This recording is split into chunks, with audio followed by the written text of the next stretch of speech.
আজকের আয়োজনে আপনাদের জন্য থাকছে বেগুন দিয়ে ছোট মাছের একটা রেসিপি, দুর্দান্ত স্বাদের।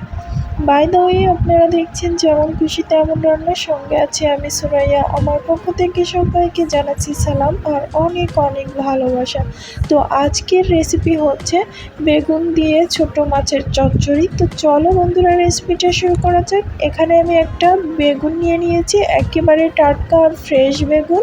তো বেগুনটা প্রথমে কেটে নেব। তো আমি বোটাটাকে আলাদা করে নিচ্ছি। তোমরা কিন্তু চাইলে পরিমাণে বাড়িয়ে নিতে পারো। তো আমার একটা বেগুনে হয়ে যাবে, এই কারণে আমি একটা বেগুনে নিচ্ছি। তো দেখো, এখানে যে বোটা আছে না, এই বোটা খেতে কিন্তু দারুণ লাগে। ছোটোবেলায় অনেক জ্বালিয়েছি মাকে বোটা খাওয়ার জন্য। তো এখন এই যে আমি ফেলে দিচ্ছি, এগুলো নিয়ে নেবো না, কেননা আজকে আমার বেগুনের চচ্চড়ি হবে। তো যাই হোক, এখন বেগুনটাকে মাঝখান থেকে ফালি করে দিলাম। তো দেখো, বেগুনের ভিতর কিন্তু কোনো পোকা টোকা কিচ্ছু নেই, একেবারে ফ্রেশ। তো এখন চচ্চড়ির জন্য বেগুনটাকে সুন্দর করে কেটে নেব। তো তোমরা দেখে বুঝতে পারছো বেগুনটা আমি কিভাবে কেটে নিচ্ছি। চচ্চড়ির জন্য সাধারণত এভাবেই কাটলে দেখতেও ভালো লাগে আর ভালো একটা টেস্টও আসে।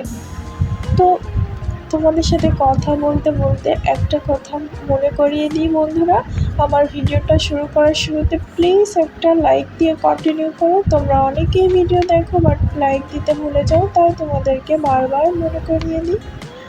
তো তোমরা একটু কষ্ট করে লাইকটা দিয়ে দিও। তোমাদের একটা লাইক আমাদের ভিডিও বানানোর প্রতি অনেক উৎসাহ লাগায়। তো দেখো, বেগুনগুলো কেটে নিয়ে নিলাম, এখন একটা পাত্রে উঠিয়ে নিচ্ছি। তো পাত্রে উঠিয়ে নিয়ে বেগুনগুলোকে ধুয়ে নিতে হবে। তো এখন এটাকে এক সাইডে আমি রেখে দিচ্ছি। তারপর যেটা করব, এখানে একটা টমেটো নিয়ে নিয়েছি, টমেটোটাও কিন্তু আমি কেটে নেব। তো তোমরা চাইলে কিন্তু এখানে ধনেপাতাও ইউজ করতে পারো, বাট ধনেপাতাটা আজকে আমার বাসায় নেই, এই কারণে তোমরা থাকলে ধনেপাতাটা দিয়ে দেবে। আর এই যে আমার টমেটোও কেটে নেওয়া হয়ে গেছে। তো এখন যে মেন আকর্ষণ সেটা হচ্ছে এই যে ছোট মাছ, এটা কিন্তু শুটকি মাছ। এই শুটকিটার নাম আমি জানি না, তবে অনেকটা চান্দা মাছের মতো দেখতে বা মলা মাছের মতো দেখতে, হয়তো এটা সাগরের মলা হতে পারে। তবে তোমরা যদি জেনে থাকো মাছটা কী মাছ অবশ্যই কমেন্ট করে জানিও। তবে এই মাছটা দিয়ে কিন্তু বেগুনটা চচ্চড়ি করলে দারুণ লাগে খেতে, এই কারণেই আজকে আমি এটা দিয়েই বেগুনটা চচ্চড়ি করব।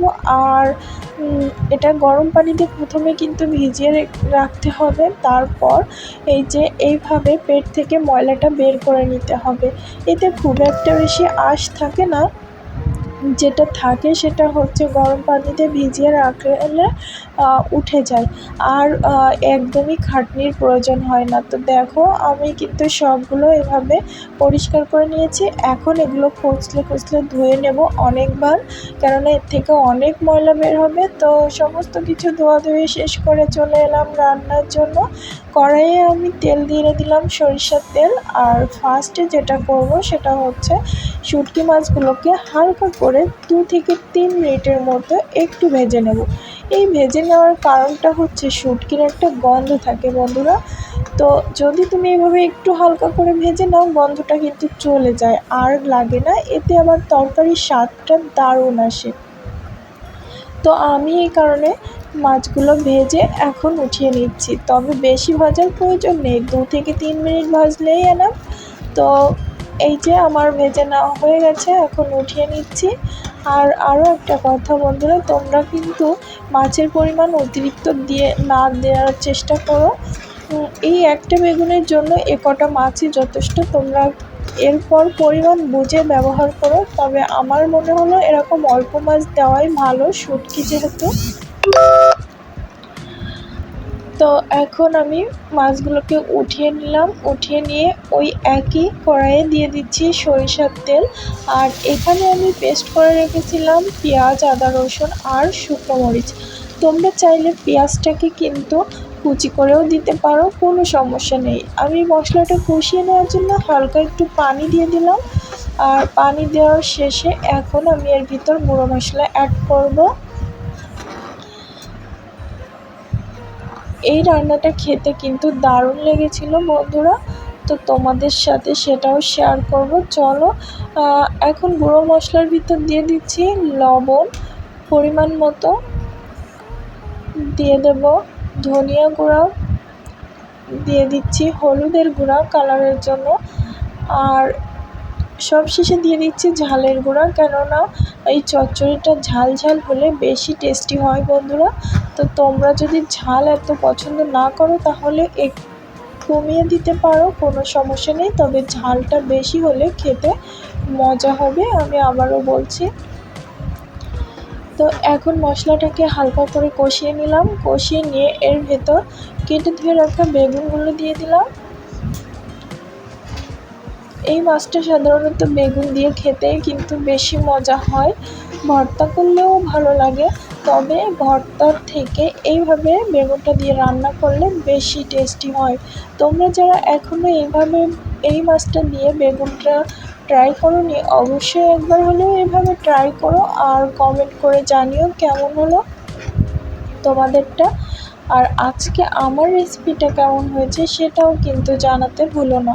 তো একটু নেড়ে চেড়ে নিয়ে আমি এখানে পরিমাণ মতো পানি দিয়ে দিয়েছি। তো পানি দিয়ে এখন বেগুনটার সাথে ভালোভাবে মাখিয়ে নিয়ে আমি ঢাকা দিয়ে দেব।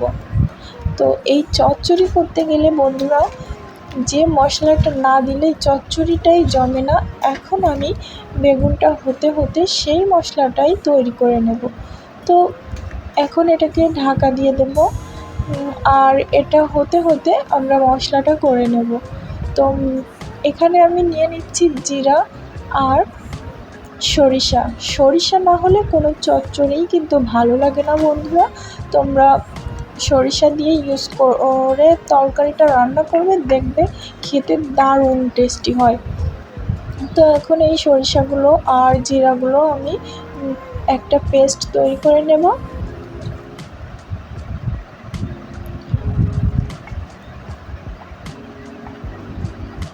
তোমরা এরকম একটা রেসিপি গরম গরম ভাতের সাথে কিন্তু খেতে পারো, দারুণ মজা লাগবে।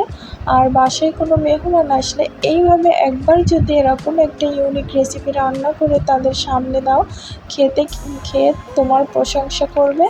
আর এদিকে কথা বলতে বলতে দেখো আমার বেটে নেওয়া হয়ে গেছে, তো আমি নামিয়ে নিলাম পেস্টটা।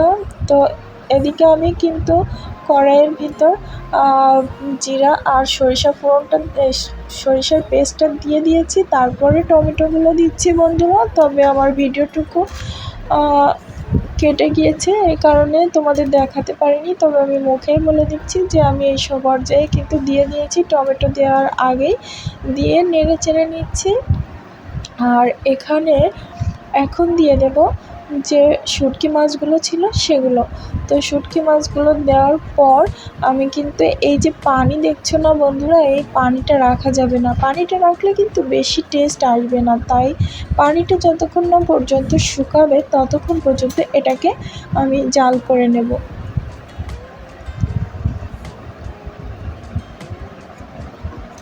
তো দেখো বন্ধুরা, বেগুনের এই রেসিপির কালারটা কি দারুণ এসেছে। কালারটা যেমন দারুণ এসেছে, আশা করি খেতেও দারুণ লাগবে। তো দেখো ঝোলটাও শুকিয়ে গেছে, আর আমি নেড়ে চেড়ে নিচ্ছি। এই হচ্ছে বেগুন আর শুটকি চিংড়ি দিয়ে রান্নার ফাইনাল লুক।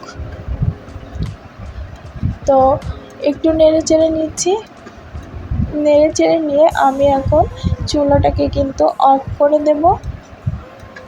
বেশি একটা পানি নেই, এ পর্যায়ে কিন্তু নামিয়ে নিতে হবে, আবার নিচ থেকে বেশি পুড়ে গেলেও ভালো লাগবে না।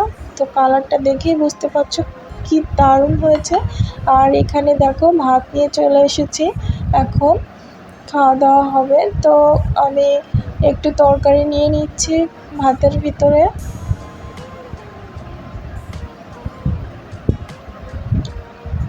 তো বন্ধুরা, আমার ভিডিওটি যদি তোমাদের ভালো লেগে থাকে তাহলে আমার চ্যানেলটিকে সাবস্ক্রাইব করো, লাইক কমেন্ট শেয়ার করে আমার সাথেই থেকো। তো গরম গরম ভাতের সাথে এরকম একটা রেসিপি থাকলে কিন্তু ভাত নিমেষেই 1 প্লেট উঠে যাবে কোনো কথা ছাড়াই। তো ভাতটা মাখালে দেখো বন্ধুরা কি দারুণ হয়েছে মাখানোটা। এখন আমি মাখিয়ে নিলাম আর টেস্ট করছি। তো সত্যি বন্ধুরা অনেক সুন্দর হয়েছিল, আর শুটকির কোনো গন্ধই ছিল না, দারুণ লেগেছিল খেতে। তোমরাও এভাবে বাসায় ট্রাই করতে পারো। তো আজকের ভিডিও এ পর্যন্তই। তোমরা সবাই ভালো থেকো, সুস্থ থেকো, যেমন খুশি তেমন রান্নার সাথেই থেকো। আর পরবর্তী ভিডিও দেখার আমন্ত্রণ রইল। ধন্যবাদ। আল্লাহ হাফেজ।